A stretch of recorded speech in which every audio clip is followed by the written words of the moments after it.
And we are live. Hello, everyone. Welcome to the 13th episode of Blockchain Talk.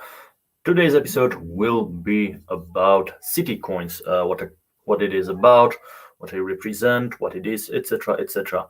However, it's going to be a short talk. Before that, I want to, show a little bit about the market first.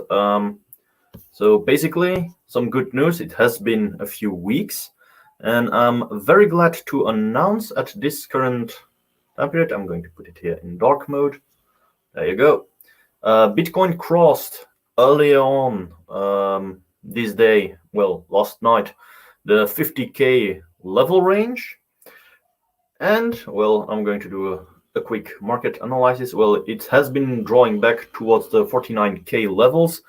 People who follow me on Twitter will have noticed that I made this exact prediction that there was going to be a pullback. By reason, the 50K level is a new range of resistance and possible support. So before we break through that memorable or that hot level, rest assured there will be a few tests before breaking through.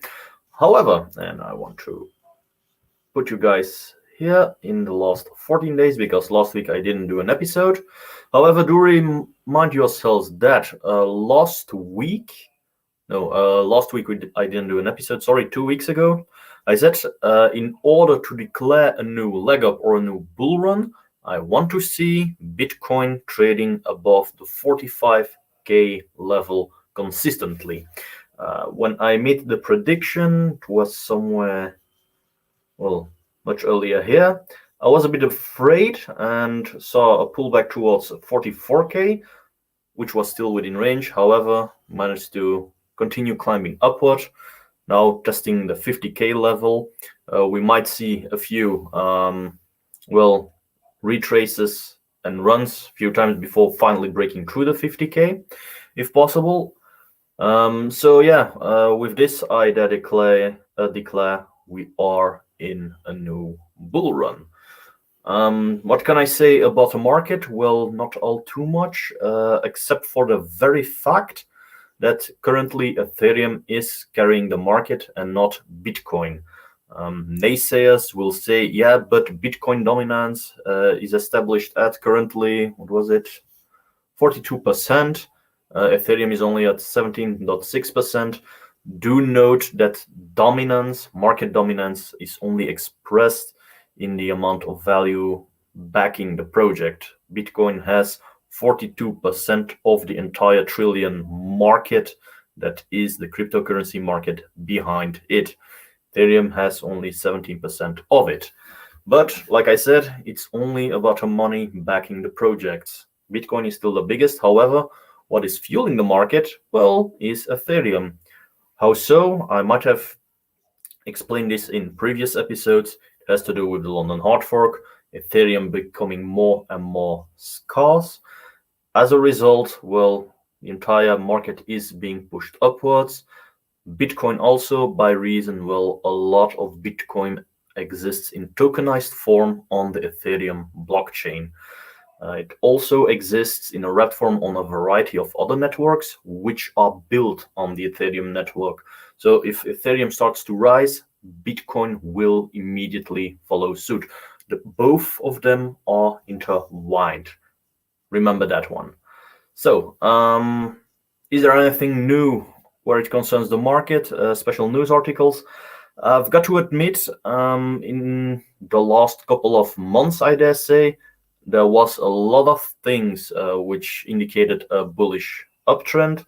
There was bearish news, and I'm talking about the period we were dealing in the 30 to 35K range. I, on multiple occasions, mentioned, best to compare it with a coil that is being loaded for a nice jump. This is the factual jump. This is all momentum being released. Which implies, there isn't all too much news. Things are working out, things are in motion.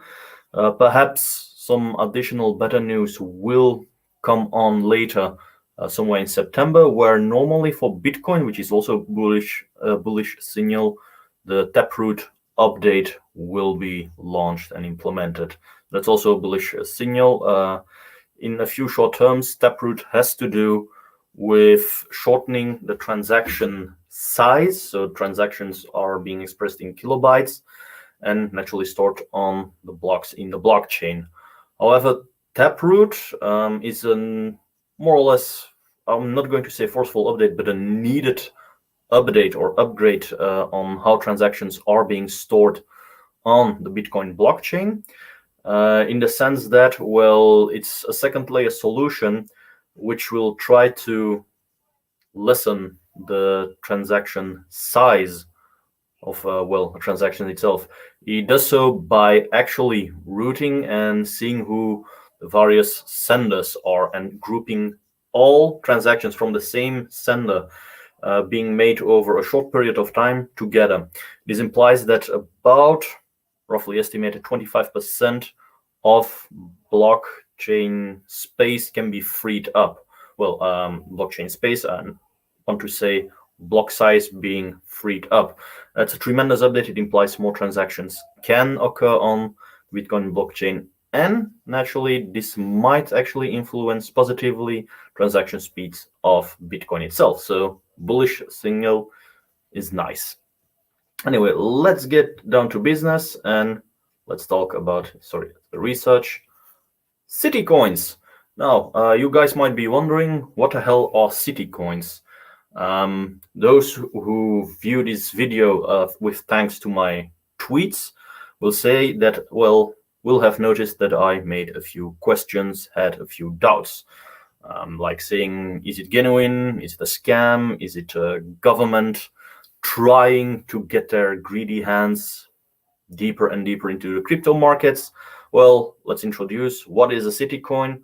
Well, as you can see here on screen, Citycoins give communities the power to improve their cities while providing crypto rewards to individual contributors and city governments alike.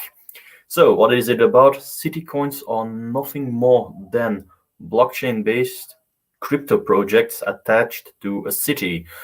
Cities may implement their very own blockchain, create their very own development platforms in the sense like Ethereum, Cardano, Polkadot, etc., etc., etc. All of this in order to accumulate funds and, well, build out their cities and foresee some additional infrastructure within city limits. An already existing Citycoin is Miami Coin. Started to be mined on August 3rd, as you can see here. Nano smart contract. So yeah, I'm going to show you a little bit. It's all about mining Citycoins, staking Citycoins. So yeah, Citycoins in itself is a website where various cities will implement their own blockchains. You can see Miami is already used, San Francisco, other cities. Well, you can see on the map, sadly enough, I must admit, the geographical locations of the cities shown here, I do not immediately know by heart. I'm not an American, I'm from Europe. Okay, we have higher education, but I only retain information which is important to my well-being at the current time. I know this is Texas. Yeah, probably Washington, etc. is going to be implemented also. So this, in short, are Citycoins. There's a Twitter account here. I've been scrolling, my apologies. So as you can see here is a Twitter account. Citycoins give communities the power to improve and program their cities while providing crypto rewards to individuals and city governments alike. What is my official stance on this? Well, on one hand, socially seen, it can actually be very interesting for a local community, for your local city, in the sense that they can get involved in blockchain technology and actually build out their very own blockchain and decentralized applications for a variety of enterprises and individuals to build upon. Naturally, with that said, it also implies there's a certain money stream to be generated, and it can actually help people develop a variety of businesses, enterprises, etc., etc. However, on the other side, I'm going to be slightly negative here. Those are my only 2 cents, so it's merely my opinion, but the implementation of this is slightly obsolete already. The concept of Citycoins sounds great for developing cities, etc. However, other platforms already exist whereby you can implement the same idea. And I've already mentioned them: Ethereum, Polkadot, Cardano, Legacy Network. I know I wasn't all too positive on that one, where it concerns the crypto bull, but those are networks which enable enterprises, businesses, and individuals, individual developers, to develop their own crypto and blockchain related applications. So it seems to me a little bit redundant to implement a specially designed blockchain geared towards cities. So Citycoins, in a certain sense, to me, is slightly obsolete. I don't see much of a future in it, unless naturally a lot of cities start implementing and making use of the technology behind it and enforcing local businesses and enterprises onto the platform itself. Something which I actually see happening. By reason, most governments, most banks, most businesses love a money flow. They want it regulated. They want as much power as possible over it. I'm going to stop sharing my screen here just to start my rant. There we go. So, like I said, there's money flow involved. So money flow in general means there's a possibility money can get into the wrong hands. Government officials, big businesses, entire industries actually taking over centralizing the decentralized software, I'm going to say.